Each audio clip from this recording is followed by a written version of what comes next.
Beyond Barbarossa, Episode 81, Summer 1944, North and South.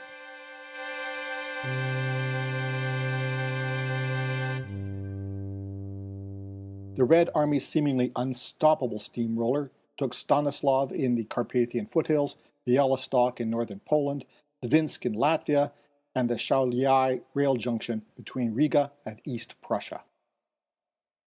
Welcome to Beyond Barbarossa, the first English-language podcast in the world to focus on the Eastern Front of World War II. This is Season 4, Episode 81, Summer 1944, North and South. I'm Scott Burry, podcasting as usual from the Redbeard Studio on traditional Anishinaabe Algonquin land, also called Ottawa, in free, independent, and sovereign Canada. Thank you for joining me.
Last episode, number 80, was the first in our fourth season, and I just want to say that you, dear listeners, have surpassed 215,000 downloads.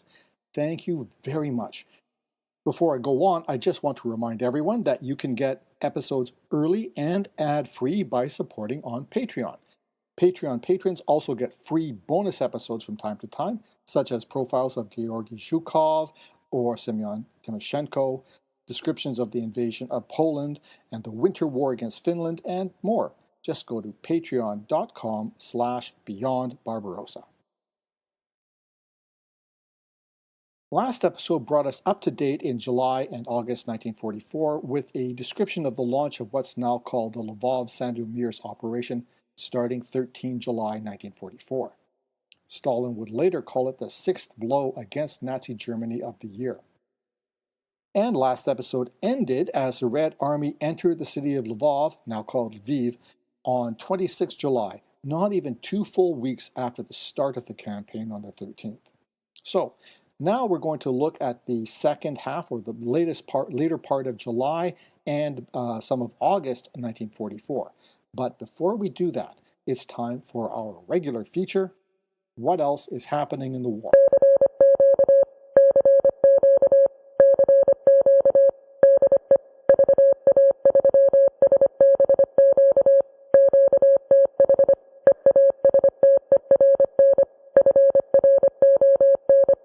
17 July 1944.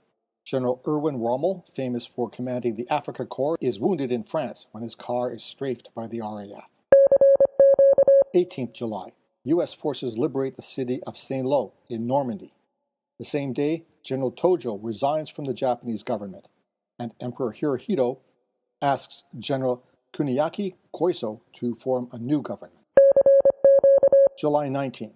U.S. forces liberate Livorno, Tuscany on the Ligurian coast of Italy, 300 kilometers or 200 miles northwest of Rome.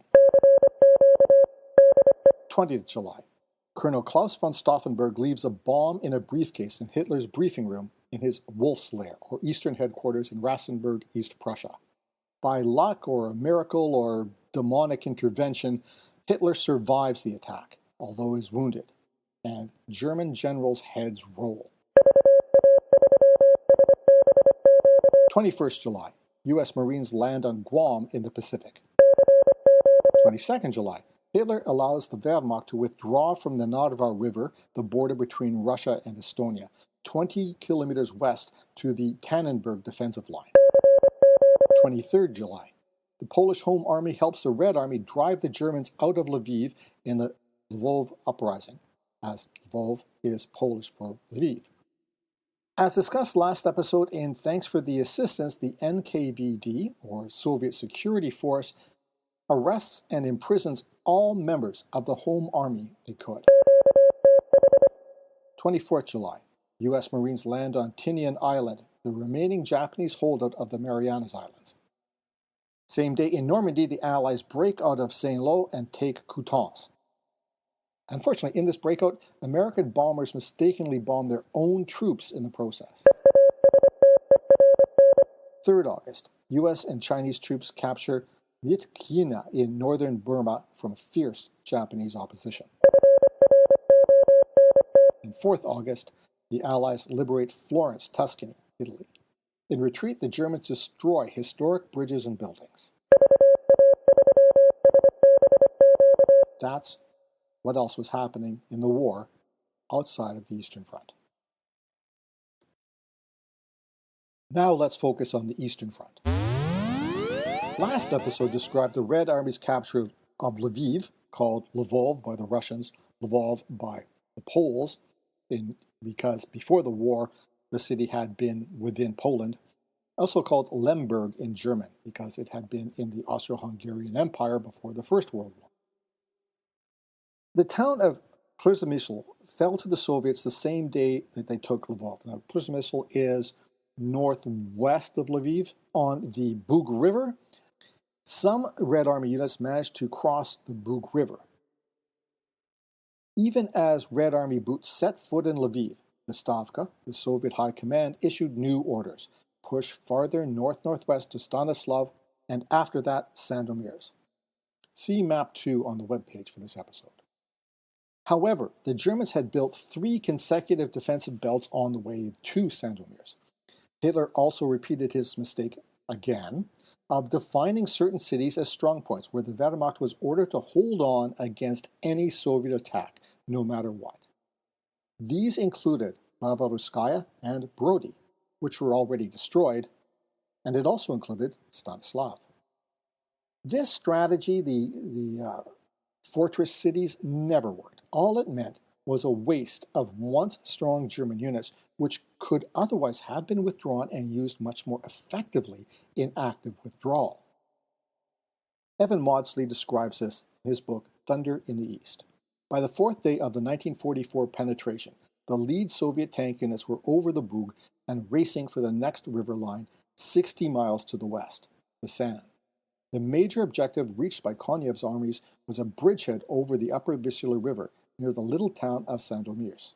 The first Soviet Union's forced Vistula in this sector on 29 July, and Sandomierz itself was finally captured on 18 August. End quote. The upshot was that once the Red Army crossed the San River at Przemysl on 26 July, they reached the Vistula, the river that flows through Warsaw, 3 days later. And they crossed it, establishing bridgeheads on the western side. From there, they went on to capture Sandomierz by 18 August. Once again, I'll quote a friend of the podcast, Anthony Tucker-Jones. The Red Army's seemingly unstoppable steamroller took Stanislav in the Carpathian foothills, Bialystok in northern Poland, Dvinsk in Latvia, and the Shaulyai rail junction between Riga and East Prussia. The 4th Panzer Army fell back on the Vistula, and the 1st Panzer Army retreated southwest to the Carpathians. On 25 July, Moscow issued figures for German losses during the first month of the Soviet offensive operations. 381,000 dead, 158,000 captured, 2,735 tanks and assault guns, 8,702 guns, and 57,000 motor vehicles. This showed the incredible tempo of the Red Army's summer offensives, which easily outstripped its winter operations. A plea was also issued by 16 former German generals captured from Army Group Center that their comrades be made aware that 30 divisions had been annihilated and that the old Army Group Center had ceased to exist. They blamed Hitler for this disaster and called on their comrades to disobey him. End quote. And that's where we'll leave the First Ukrainian Front and the German and German Army Group North Ukraine, as well as what was left of Army Group Center, which wasn't much at all at this point. And we're going to turn our attention northward. But first, let's take a short break.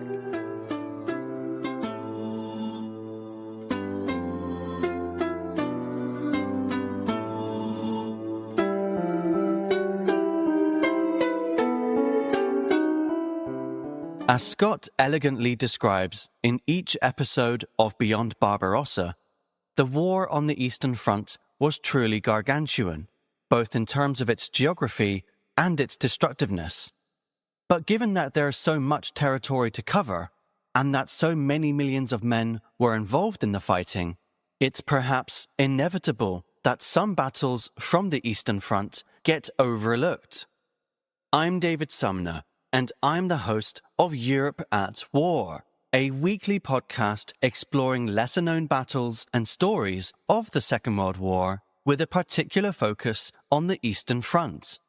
From the drama of thousands of trapped German soldiers and terrified civilians attempting to break out of the Halba pocket, to the unexpected and blistering counterattack launched by German forces on the Red Army during the Battle of Bautzen, many of the Eastern Front's most dramatic battles, particularly those which happened towards the end of the war, have long been neglected by historians, and their stories have remained untold until now. So to hear these incredible tales from the Eastern Front and more, check out Europe at War, available on all podcast platforms. Thank you. Now let's get back to the show. Hi, Scott here. I hope you're enjoying this episode and that you get a lot out of the whole podcast. Beyond Barbarossa is still, as far as I can tell, the only English language podcast in the world that focuses on the Eastern Front of World War II. If you do like it and you want to help me keep it going, please give it a rating or a review on Apple, Google, Amazon, Podbean, or whatever podcasting platform you listen to it on. That helps let other people know about it. Patreon's another way you can support the podcast, my research, and podcasting expenses. All you have to do is go to patreon.com/beyondbarbarossa and sign up at whatever level of support you choose. Patreon supporters get early, ad-free access to new episodes, as well as exclusive bonus episodes on topics like the Winter War between the USSR and Finland and the pre-Barbarossa invasion of Poland by Nazi Germany and the Soviet Union in 1939. Check it out, won't you? Just go to patreon.com/beyondbarbarossa. Thanks. Did you know that the cappuccino was invented by a Ukrainian? Or that many first names, like Philip and Agatha, were brought to Western Europe by Ukrainian princesses? Or that a Ukrainian was the first female given the rank of officer in a modern army? Well, if you didn't, and even if you did, you can learn more on my podcast, Wandering the Edge, a podcast about Ukrainian history with a spot of travel, and all in English. And if you like Beyond Barbarossa as much as I do, because, well, it makes my life a whole lot easier since I don't have to do any episodes deep diving into the Eastern Front of the Second World War, please take a listen to Wandering the Edge for a deep dive into Ukrainian history, culture, and traditions. Find out more on wanderingtheedge.net. And now let's get back to Scott exploring and explaining the Eastern Front of the Second World War.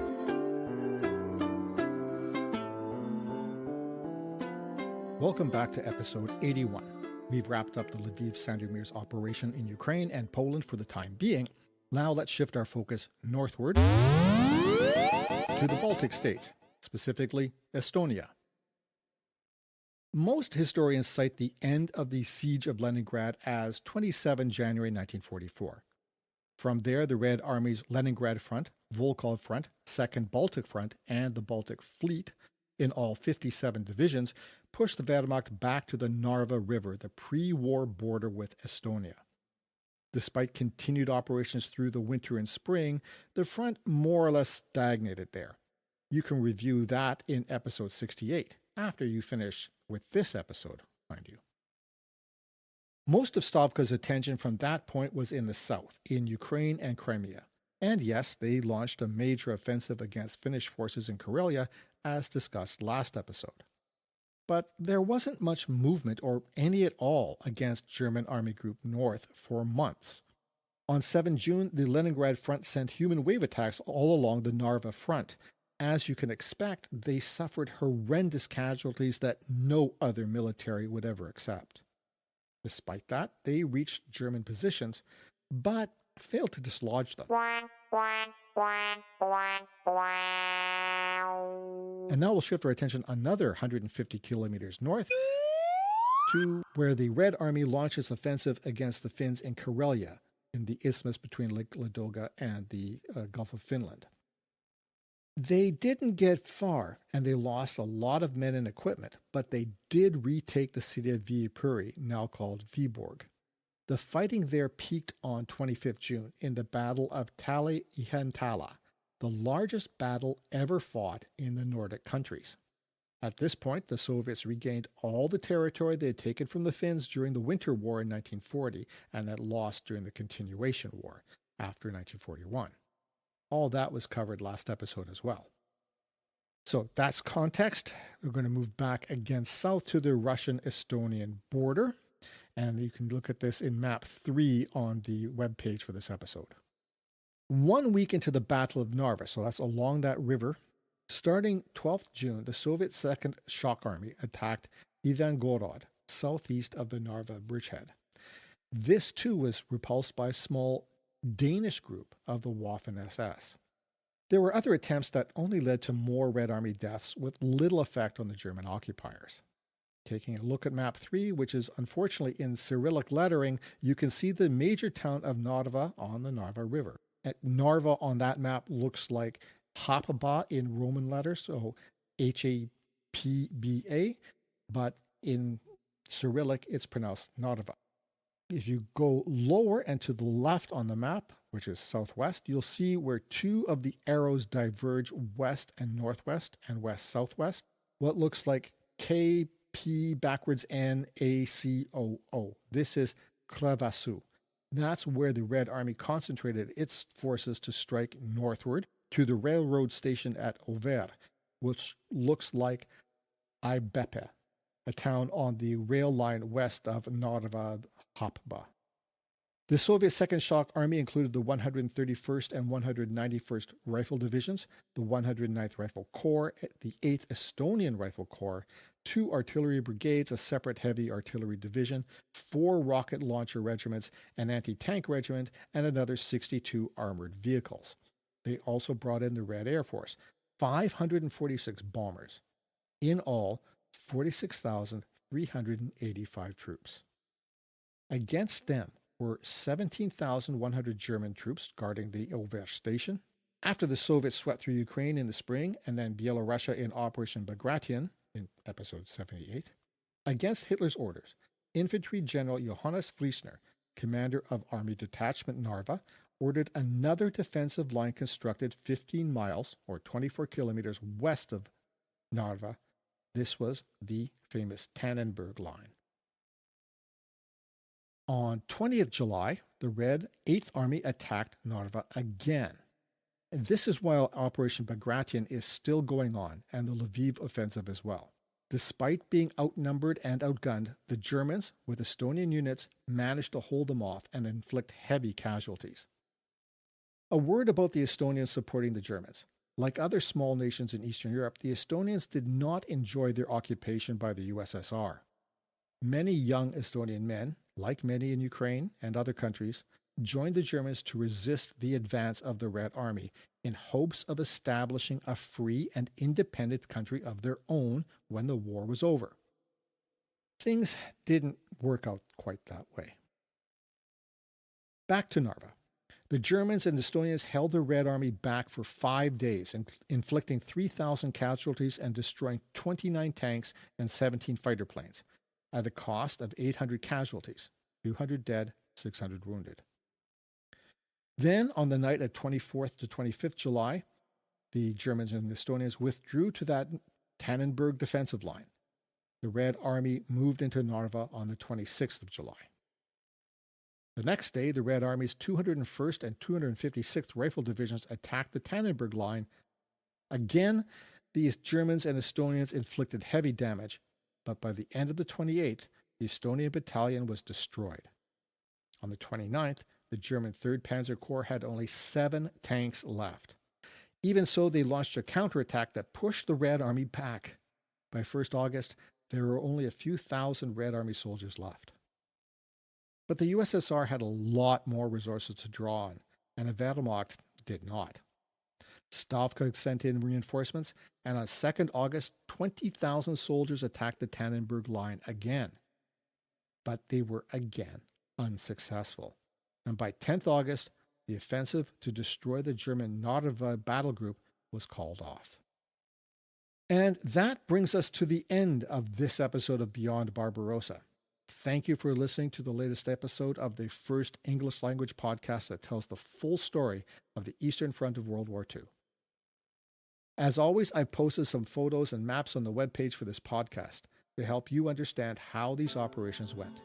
That's beyondbarbarossa.podbean.com. Click on the title for this episode, number 81. If you like this episode, please consider following Beyond Barbarossa on your preferred podcasting app. If you have a moment, please leave a rating on Apple Podcasts, Spotify, Stitcher, Podbean, wherever you listen. That really helps alert other people who may not know this podcast exists. If you have a few more minutes, a review would be great. If you have a question, a comment, something to add, something to correct, I try very hard, but I am only human after all. You can reach me by email, scott@beyondbarbarossa.ca, or through the Facebook Beyond Barbarossa page. You can also find me on Blue Sky, Scott the Writer, and on Instagram. And my own website is scottburyauthor.com. By the way, if this episode sounds a little rushed or less polished than usual, that's because I had a little technical problem. I thought I had this all in the can a couple of weeks ago, and when I reviewed it, the sound was just terrible, so I've had to re-record it, and I hope this sounds good to you. Let me know what your impression of the sound is. Original music was composed and recorded by Nicholas Bury. Morse code by Thane Brown. If you know what it's saying, send me an email. If you get it right, I'll send you an autographed book. Until next time, keep your paddles in the water. Slava Ukraina et vive le Canada.